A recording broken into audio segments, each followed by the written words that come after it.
ছাত্ৰ ছাত্ৰী সকলৰ বাবে গ্ৰেজুৱেশ্যন এইবাৰ 2024 আৰু 25 চনত যিসকল ছাত্ৰ ছাত্ৰীয়ে গ্ৰেজুৱেশ্যন পাছ কৰিলে তেওঁলোকক এইবাৰ আমি জীৱন প্ৰেৰণা আঁচনি আগবঢ়াম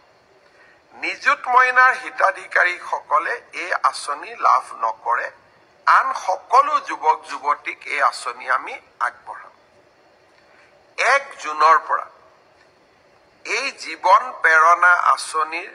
আবেদনৰ পৰ্টেলটো আমি মুকলি কৰি দিব খুজিছো 2024-25 চনত অসমৰ যিকোনো বিশ্ববিদ্যালয় প্ৰাইভেট ইউনিভাৰ্চিটিৰ পৰা পাছ কৰিলে নহব যিকোনো চৰকাৰী বিশ্ববিদ্যালয়ৰ পৰা পাছ কৰা স্নাতকসকলে এই জীৱন প্ৰেৰণা আঁচনিৰ বাবে আবেদন কৰিব পাৰিব এই আঁচনিৰ জৰিয়তে আমি কি পাম প্ৰতি মাহত আমি 2,500 টকা কৰি এবছৰৰ বাবে আমি লাভ কৰিম এই টকাটো কিয় দিয়া হৈছে যাতে আপোনালোকে ইন্টাৰভিউত এপিয়াৰ কৰিব পাৰে ইন্টাৰভিউৰ বাবে নিজক প্ৰস্তুত কৰিব পাৰে আৰু দেউতা মাৰ পৰা যাতে আমি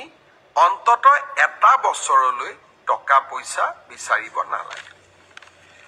ছাত্ৰ ছাত্ৰী সকলৰ বাবে আমাৰ দুটা শ্ৰদ্ধাৰ ৰাইজ নিযুত মইনা আঁচনি মোৰ আটাইতকৈ ভাল লগা এখন আঁচনি অসমৰ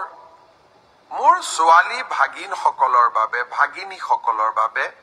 আমি নিযুত মইনা আঁচনি আৰম্ভ কৰিছিলোঁ যোৱাবাৰ প্ৰথম বৰ্ষত আমি নিযুত মইনা আঁচনি আগবঢ়ালো আপোনালোকে সকলোৱে জানে যে এই আঁচনি আমি বছৰত 10 মাহৰ বাবে এই আঁচনিৰ টকা আমি লাভ কৰোঁ এতিয়া 10 মাহ সম্পূৰ্ণ হ'ব কিন্তু দ্বিতীয় বছৰতো আমি নিযুত মইনাৰ আঁচনি পাম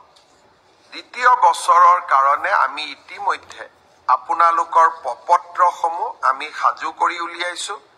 কলেজৰ অধ্যক্ষসকলে আপোনালোকক প্ৰপত্ৰ যোগান ধৰিব যিসকলে দ্বিতীয় বছৰতো ষ্টাডি কন্টিনিউ কৰিব খোজে ড্ৰপ আউট নকৰে তেওঁলোকক আমি নিযুত মইনা আঁচনি নিৰন্তৰভাৱে আমি দ্বিতীয় বছৰৰ বাবেও যোগান ধৰিম অৰ্থাৎ ফাৰ্ষ্ট ইয়াৰত আমি পালো বা পাই আছো এতিয়া আমি সেকেন্ড ইয়াৰতো পাম এইবাৰ আমি আঁচনিখনত দুই এটা পৰিৱৰ্তন আনিছো চৰকাৰী মহাবিদ্যালয় বা বিশ্ববিদ্যালয়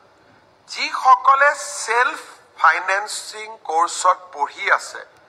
তেওঁলোকেও এবাৰ নিযুত মইনা পাব যোৱাবাৰ মোক বহুত ছোৱালীয়ে লিখিছিল যে মামা আমি নিযুত মইনা পোৱা নাই পিছত মই খবৰ কৰি গম পাইছিলো যে তেওঁলোকে চৰকাৰী কলেজতে পঢ়ে প্ৰাদেশিকিত কলেজত পঢ়ে কিন্তু সেলফ ফাইনেন্সিং কোৰ্সত পঢ়ে তাৰ বাবে যোৱাবাৰ আমি নিযুত মইনা দিয়া নাছিলো কিন্তু এইবাৰ আমি সেলফ ফাইনেন্সিং স্কিমত পঢ়া সকলকো আমি নিযুত মইনা আঁচনি দিম প্ৰশ্ন হ'ব